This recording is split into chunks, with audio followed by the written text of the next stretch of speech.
Welcome, everyone. We're absolutely delighted that you are joining us. I'm also very thankful to be able to introduce to you today the Mystics Summit co-host and author and spiritual leader, Mike Morrell, who is the collaborating author with Father Richard Rohr on The Divine Dance, the Trinity and Your Transformation, a 5-time bestseller, founder of Wisdom Camp, and a founding organizer of the Justice, Arts, and Spirituality Wild Goose Festival. Mike curates contemplative and community experiences via relational skills, taking joy in holding space for the extraordinary transformations that can happen then. I'm absolutely delighted that we're going to have this conversation. Thank you, Mike, for being here. Welcome.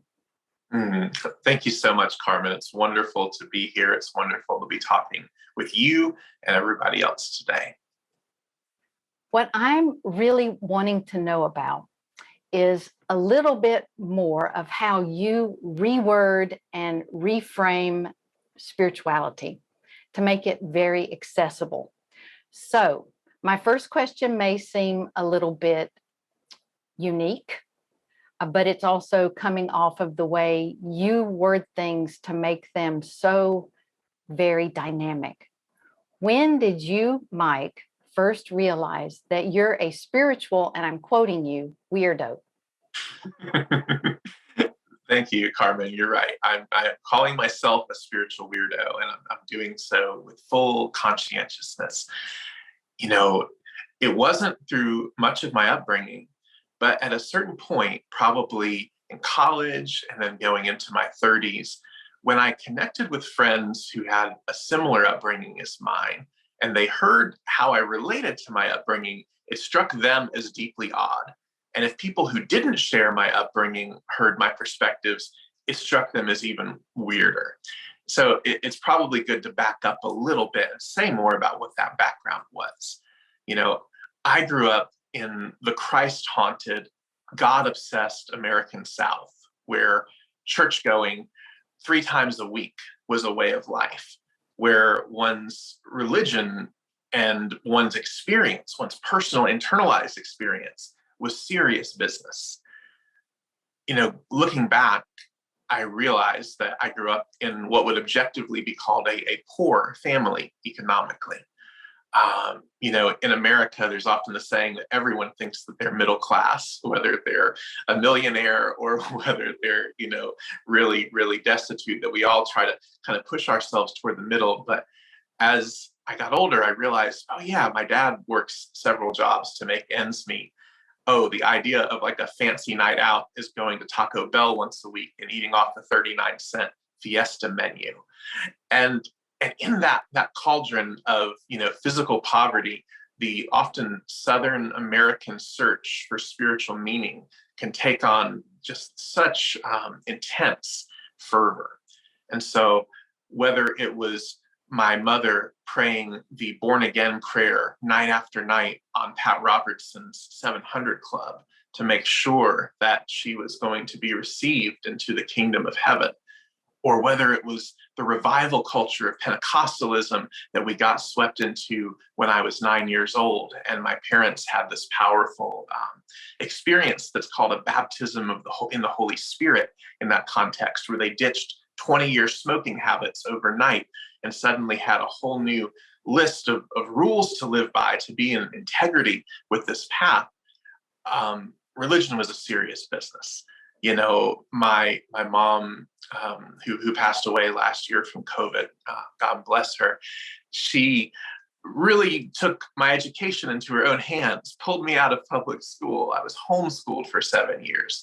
And so in a lot of ways, if, you know, my more sort of secular and urbane friends were not trying to be polite, they would say that whole way of living made me kind of a freak of nature, quote unquote.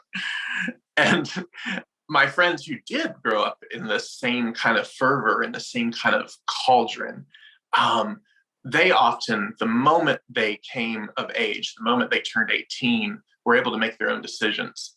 The vast majority of them started partying hard, pushing whatever limits that were, imposed on them during their upbringings, and often became atheists. They really saw no vitality, love, reality in the God that they were, raised in.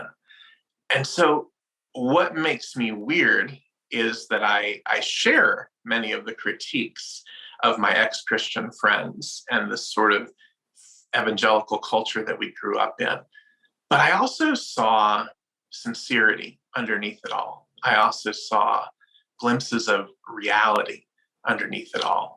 And when I began to understand various developmental models of human consciousness brought on by psychologists, people like Gebser, things like spiral dynamics that say that we, grow in these various stages of empathy, and that we're really all doing the best that we can at whatever stage we're at, but that the more genuine encounters we have with love and with goodness and with interdependence, the wider we end up drawing these circles of empathy. I began to realize, as the integral philosopher Ken Wilber says, no one is 100% wrong. And so rather than simply jettison my faith, as many of my peers understandably did, and rather than simply parroting what my parents learned and what others in the culture learned wholeheartedly, as some of my other friends did, who their beliefs and practices look identical to how they looked when they themselves were children and when their parents were children, I was able to compost my faith. I was able to let certain things genuinely decay. But in the decay of that faith, I was able to see how new life could grow, new life of the spirit, and something that I recognized in my heart and practice as authentic was able to emerge. And that's weird in maybe the best of all possible ways, and something that I believe any of us can do if we want to take a more inclusive and expansive and compassionate look at our own spiritual biographies. Wow, that is has such a very good metaphor in the middle of that with the composting. Can you talk a little bit more about what that means or what it has looked like? Because I think it will appeal to many people that you did something good with how does this work, Mike? Absolutely. I never got into compost so much as a few years ago here in the Appalachian Mountains where I live. I began spending time with a permaculture community doing a permaculture certification.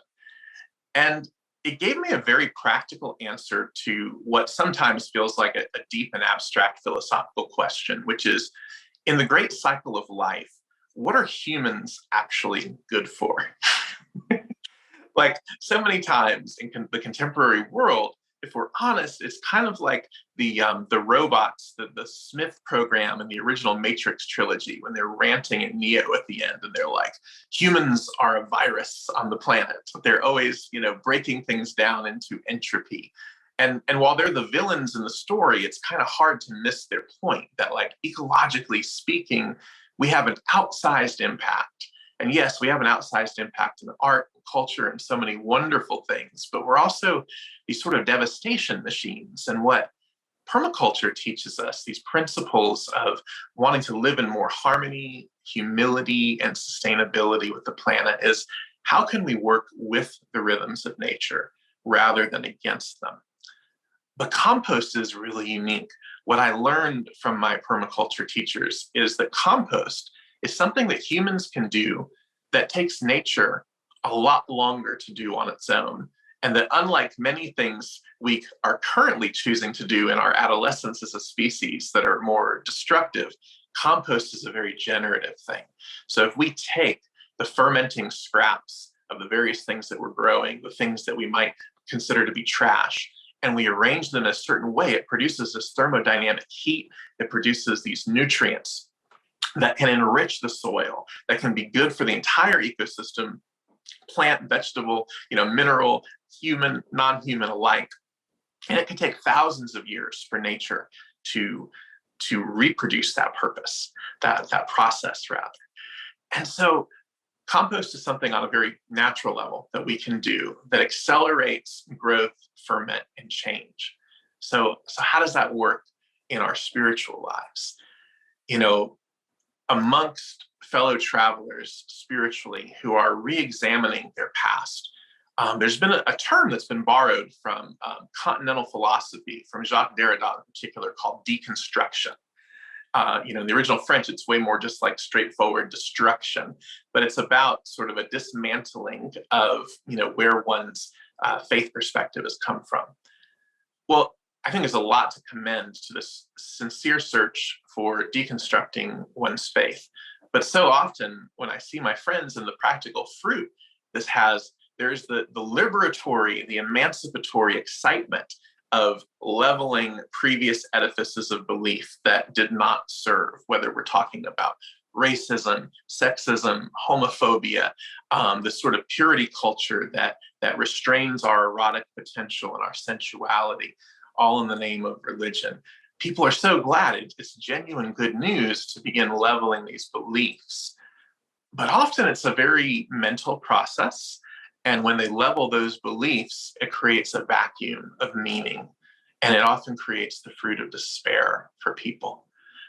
But I think that this more organic metaphor of composting our faith, composting our spirituality, it allows things to decay and it allows things to ferment, but there still can be things of value that are seen. So for instance, part of my upbringing, I was kind of a denominational mutt when it came to conservative evangelical denominations. I had a Southern Baptist background, I had a Pentecostal background, I had this conservative Presbyterian background.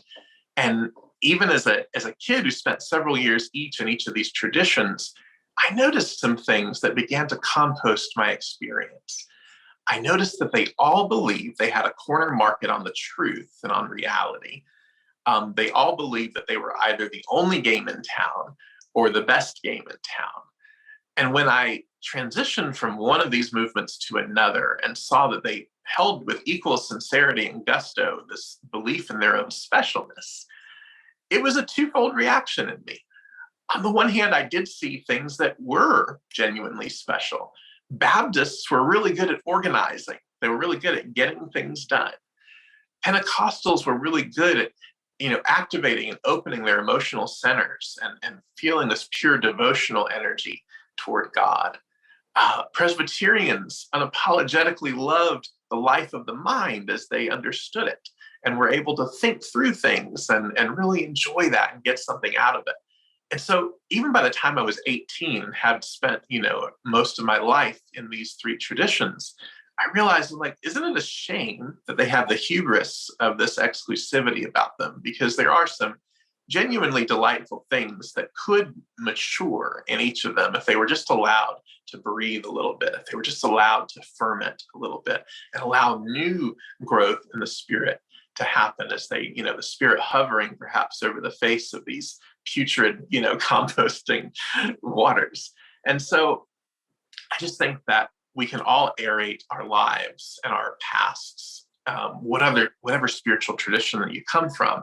And you might, from a certain perspective where you have nothing to prove and nothing to lose, you can have an appreciative inquiry of where were the signs of life and where I came from, and how might those be compass points to help guide me towards what I'm being drawn to next.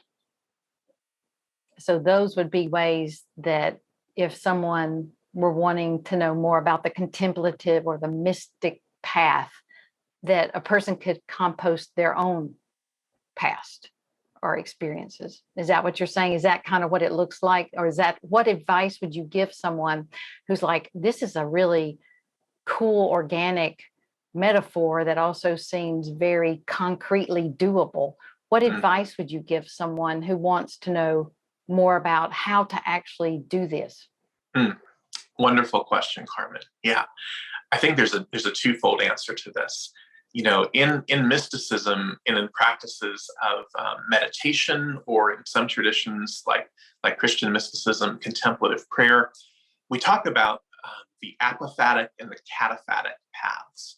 And those are fancy words, but apophatic simply means beyond images, beyond thought. It's a way of encountering God in, as one of your earlier translated works would say, this cloud of unknowing, this sort of willful ignorance of saying that whatever God is, whatever my own soul is, it's beyond language, it's beyond the ability to process. And I think in composting, there's a way to have a contemplative practice or a meditation practice where we simply sit with the totality of who we are, just sort of bare and with naked intention toward love itself. And again, we have nothing to prove, nothing to defend.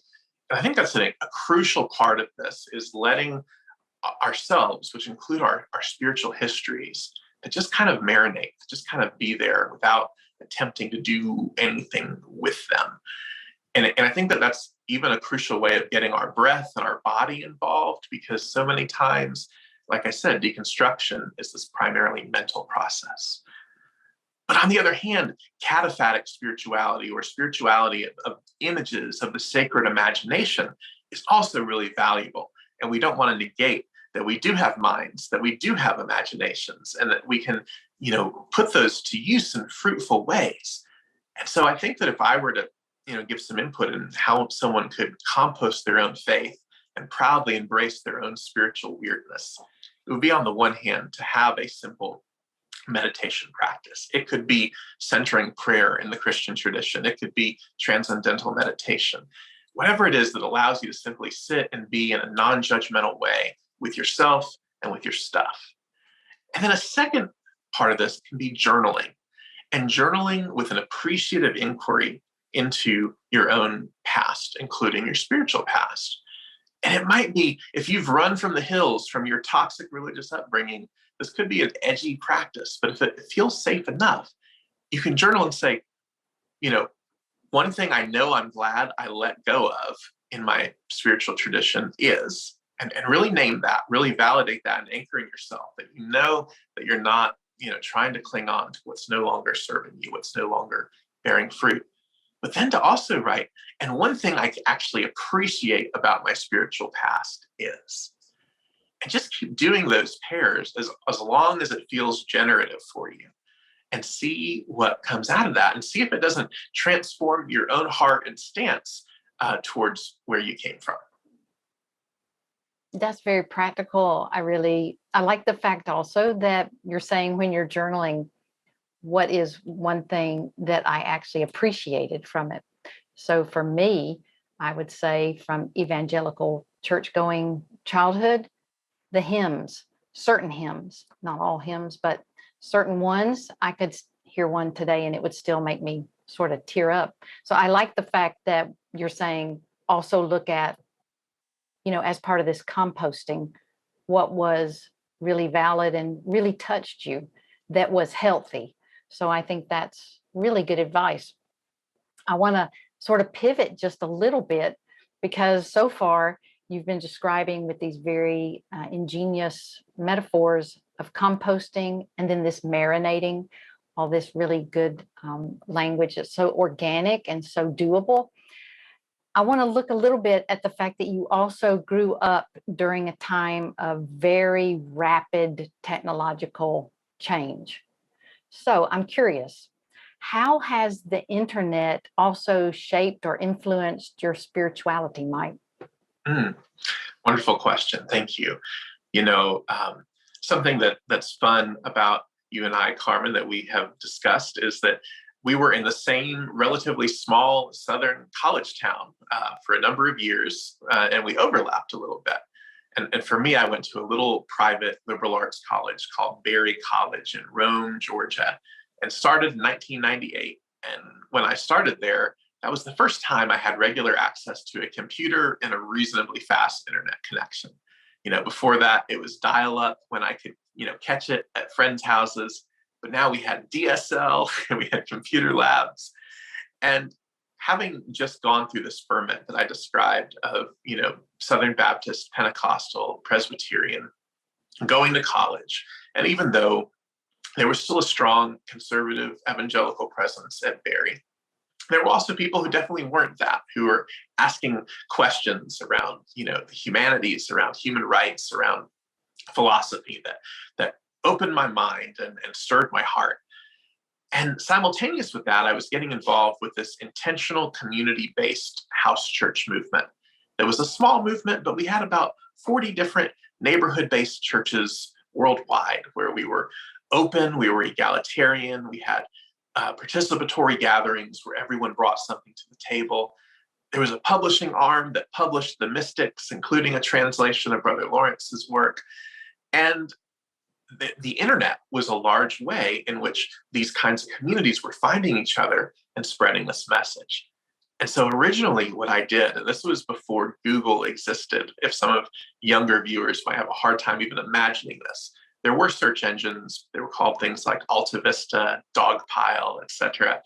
And they were very unreliable by today's standards. So what I did was I would go on my favorite websites that were exploring these ideas of mysticism, of gathering in ways outside of institutional religion. And I would look at the links pages that were on these websites, the pages where they would say, here are other websites we recommend. And I basically, with my college roommate, started creating a meta directory of links of links that were recommended by going to the recommended links of these other pages and then these other pages and organizing the ones I personally liked and found value in clearly into different categories, whether it was intentional communities or web magazines or blogs as they were coming out. And sooner or later, we had one of the largest hand-edited links directories, period, of any genre on the internet, with over 10,000 sites that were linked, and we called it Sites Unseen. The alternative Christian web you've never heard of was like the tagline.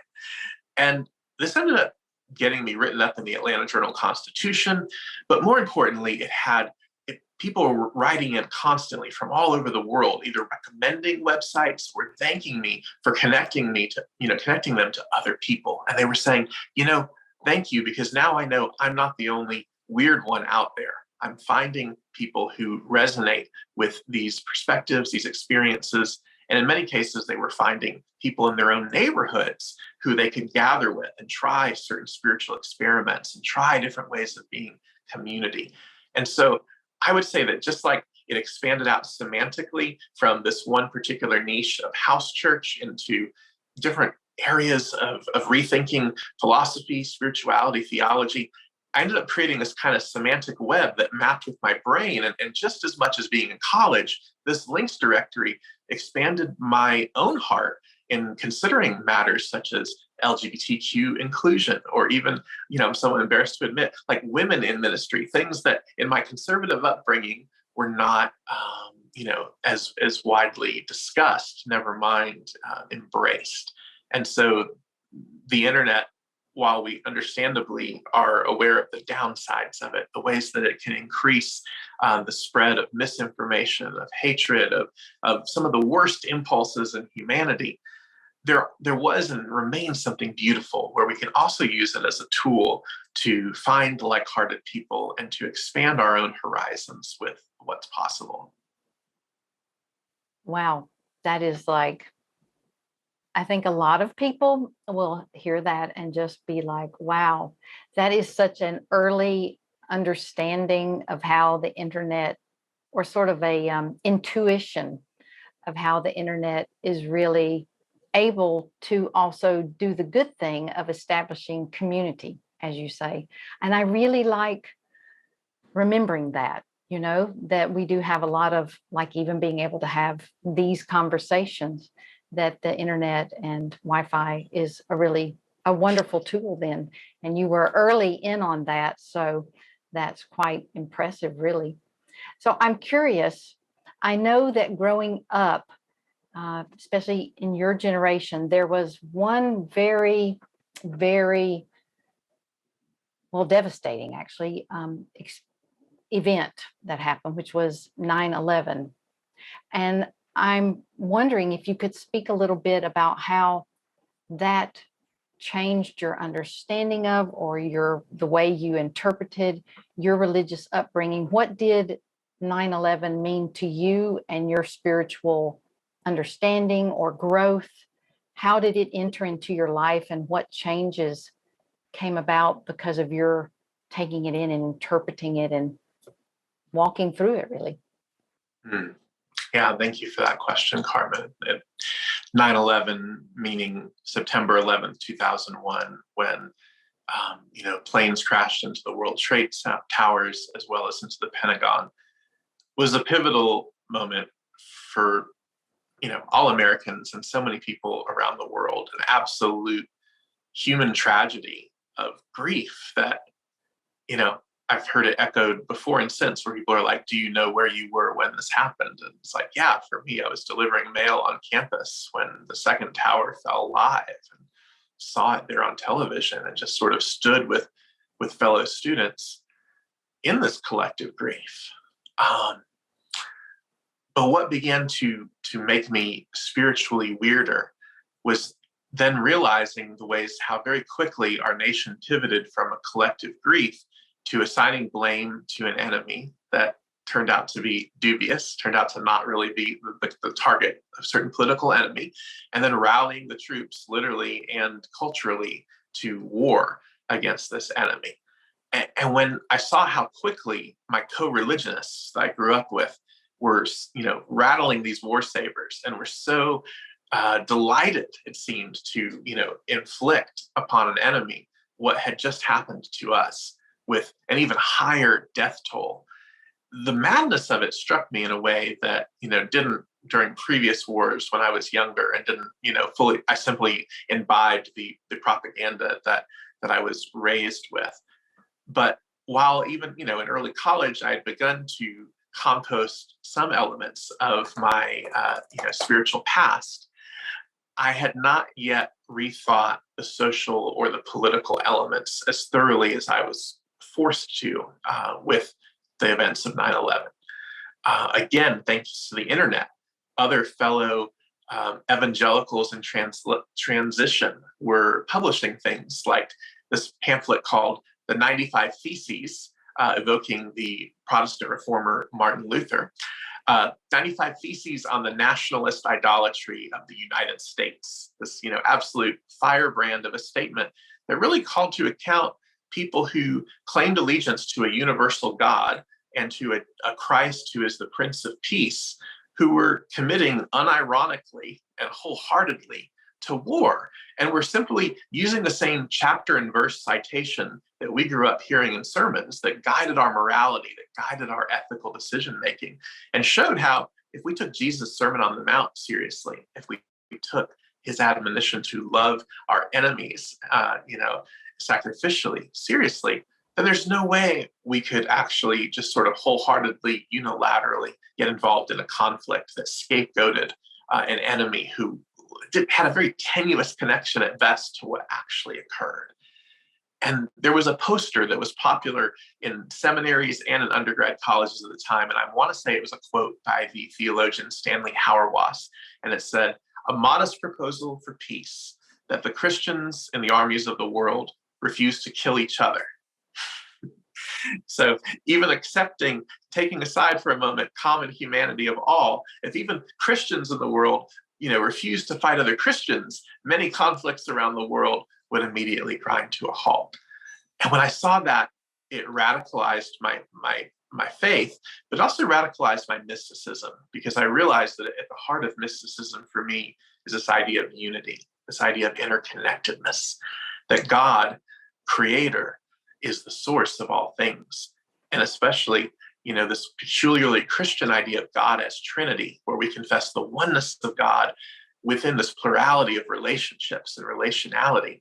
God is the relational glue that holds us all together.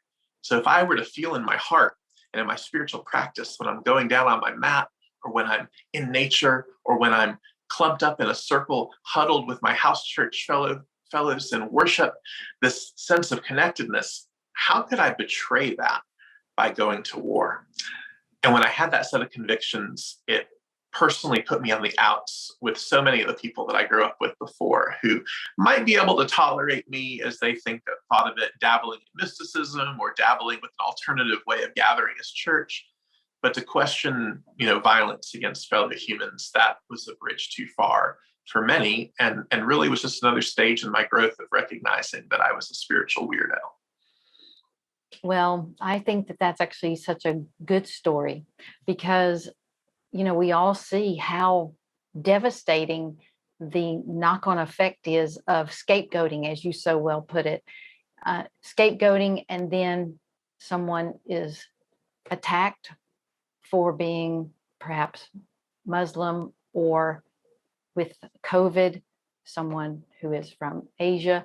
And I know I have many students who have spoken about this. So I appreciate that you take a long, hard look at that, because it seems that, Jesus did not want any violence when he was being apprehended in the garden. And it seems that what you're emphasizing here is so meeting the moment of where we are, because if a mystic is anything, a mystic is wise and gentle and very inclusive.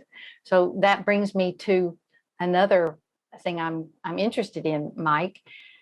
When or how old were you, or how did it happen? When did you have this sense that you were relating to the world in a way that mystics do, or you felt like you were a mystic, or did you call yourself? Did you say, hey, I think I'm a mystic? Or how did this awareness be born in you? I'd love to hear.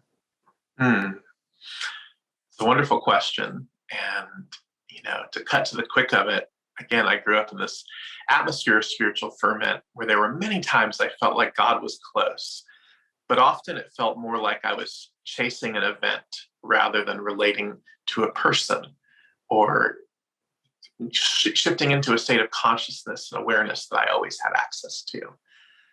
And when I first began to realize this could be a state of awareness that I always had access to, this could be a person that I could relate to, a divine person who might, certainly transcend personhood, but not be beyond it. I was reading in the Christian New Testament in John chapter 17 one day. And I was actually sitting in a chapel at my Presbyterian church, but it wasn't during the service. And I had never actually read that chapter before. And it's worth reading if someone's tuning in is curious. But the upshot is Jesus is praying toward the end of his ministry that his followers, that his apprentices, be one, even as he and his heavenly Father were one. And he uses all this really evocative language, says, even as I am in you and you are in me, Father, so may we be in them and they dwell in us. And not only them, but those who believe in the generations to come, that they know that we're one. And when I saw this sort of oneness that was, expounded on in such matter-of-fact but poetic terms, I realized, this doesn't have to just be like an emotional high, like what I chased maybe in my Pentecostal background, but nor is it merely an intellectual proposition, as would often be put forth by my Presbyterian siblings in faith. And it really gave me a certain thirst to say, how can I know this as an experience without feeling like I have to constantly chase it as an experience? And then by grace, shortly after that, that was when I discovered, in my case, the Christian mystics, like Brother Lawrence, like Jean Guyon, Francois Fenelon, Michael Molinos, others from this sort of 16th and 17th century period who were writing, very evocatively about this simple way of faith, this simple way of turning the heart to connect to a God who does not need to be attained, but who is always present. And it's just a matter of retraining our own consciousness, retraining our own awareness. And that was when I first encountered the term mystic. And it was in this sort of intentional house church community context, and other, I would even say, mature evangelical mystics. And they would often write in terms of, we become what we behold. And we are living our lives by the means of another person living in and through us. And that this is what mysticism is, that, the New Testament writer, St. Paul, says that this is a mystery that's been revealed, Christ in you, the hope of glory.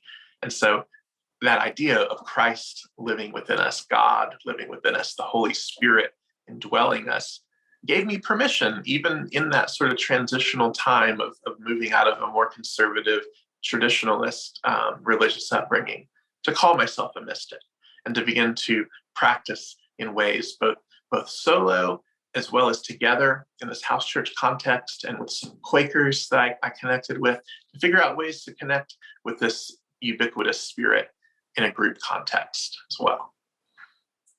Well, I love the fact that you emphasized that it was, I mean, you had a community both of people you were reading, the people I always love to think of as the dead people who are friends, you know, in the sense of like Francois Fenelon and all the others from the 17th century.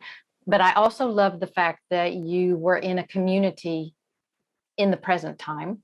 And so it seems that one of the sometimes sort of false perceptions of mysticism is that it happens to singular people alone.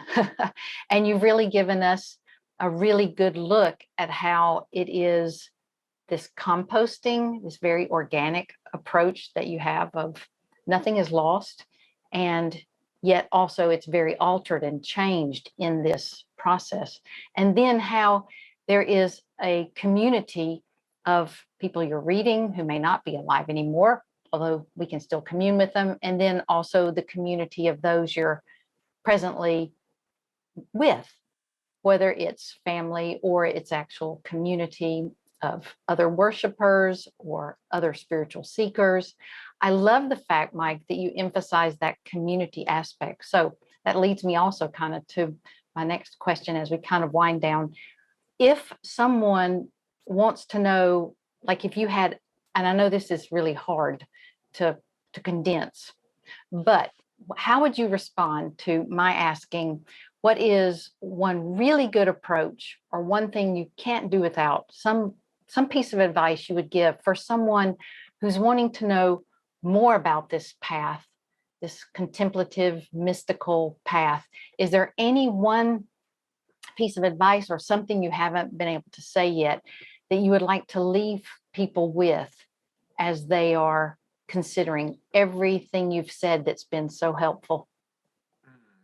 Thank you for that question. I feel like I've already said a lot, so let me think for a moment if I can be concise. I think it's pulling on a thread that you just highlighted, Carmen, which is that the mystical path is not a solo sport. It is something that we do together, and togetherness contains so many different directions, and it's how we know that we're not alone. So first and foremost, the mystical path, for me at least, is cultivating this relationship with those who the Sufis, the mystical Muslim siblings, call the friend, that traditions in many different streams call the beloved. And so whether it's through these apophatic means of knowing that however much we think and aspire to know, that our knowing reaches a limit and we can just kind of collapse in the open-hearted, as hymns, as you put it, just as I am without one plea, such a beautiful line from a classic hymn, all the way to the cataphatic, the ways of engaging our sacred imaginations to look at the world around us in a renewed way, and to place our imagination into stories from sacred scripture and poetry, etc., to sort of, yes, marinate in those realities. But then it is so worth finding local, tangible spiritual community if you can. And I say if you can, because I totally respect and honor the journeys of so many who have been hurt so many times in the search and need to take a step back. I get that. But I think that there are open-hearted, open-minded, spirituality communities of whatever tradition you're from, and it's worth the search to find them, because a grounded, emotionally healthy community can let us know we're not alone in practical ways. In the last several years, when people in my family have been sick, have had surgeries, have had needs, it was our progressive church that was there for us with meal trains, with phone calls, with dropping in, with showing up. And we've been able to do the same for others. And there's just no substitute for that. That being said, as we're doing right now, the internet can still even this year, be a beautiful thing, a way that we can know that we're less alone, and that we can connect with expansive messages and people that we might not be aware of. So even participating right now in the summit is a beautiful way to, again, know that we're not alone. But the biggest thing is consistency, because, enthusiasm comes and goes. And I like to say I've been a trying and failing mystic for over 20 years now.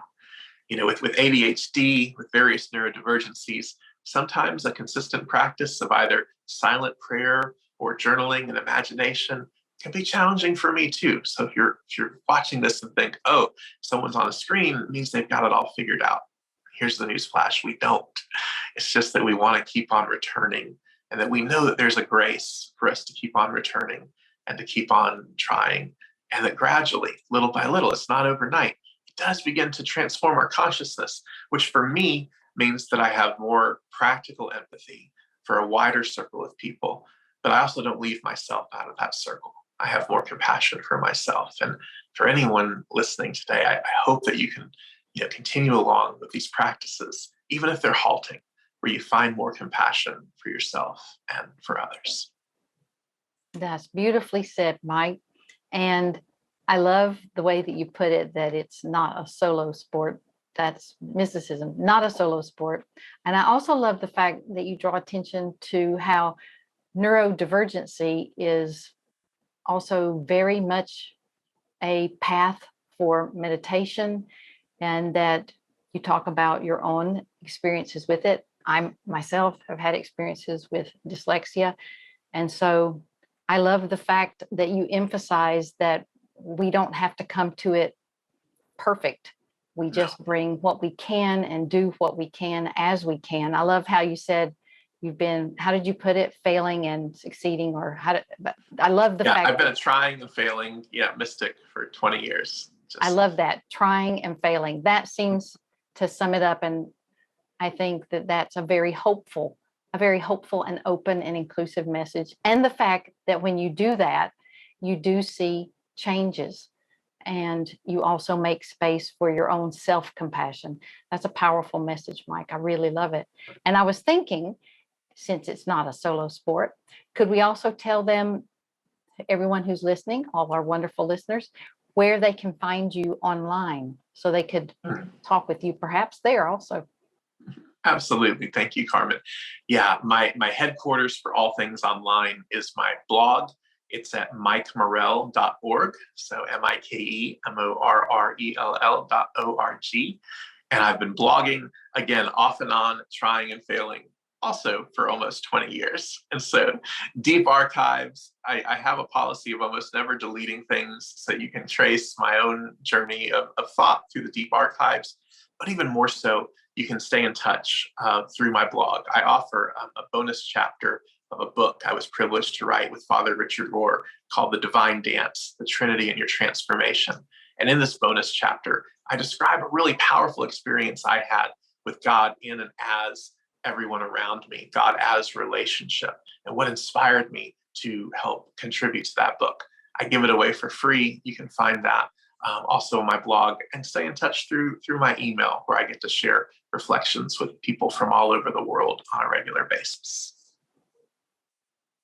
So mikemorrell.org. And also they can get the bonus chapter there, which is very worthwhile. So that's a wonderful, wonderful, generous offer, Mike. Thank you so much. Anything else? Because I'd love for you to share anything else that you have on your mind. You have covered, let me just say thank you, a lot of really good territory. You have really given us a lot to unpack. Is there any one thing you would like to say as a parting gift? Thank you, Carmen. As a parting gift, I would simply say to, even as you're listening right now, just be aware of your own breathing, and you don't have to change a blessed thing. Just notice your feet on the ground, your seat in the chair, and just witness the miracle that you're here right now, right here, and that you're not alone, that you have so much support from so many places in this journey, and that you can feel free to proudly consider yourself, if it fits, a spiritual weirdo. Beautiful. That's such a hopeful message, Mike. And it has your particular spice to it, which I absolutely love. And I know it will really resonate with everyone who's been listening with us. Thank you so much, Mike, for your time, participation, all the things you've been doing in so many different ways to contribute to making joy and hope and love more accessible to all. So thank you so much. Thank you, Carmen. What a wonderful session with Mike Morrell. Thank you all so much for being here with us and for listening.